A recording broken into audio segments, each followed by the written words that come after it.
देशक अछि बेगरता स्वीकार करी हम। देशक अछि बेगरता स्वीकार करी हम। मरब जियब वतन लेल करार करी हम। आ कर्तव्य बनैत अछि सिखबी सबक।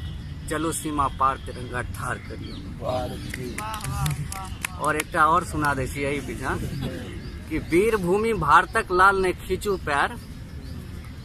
हाफिज अजहर आतंक के आब नहीं कोनो खैर।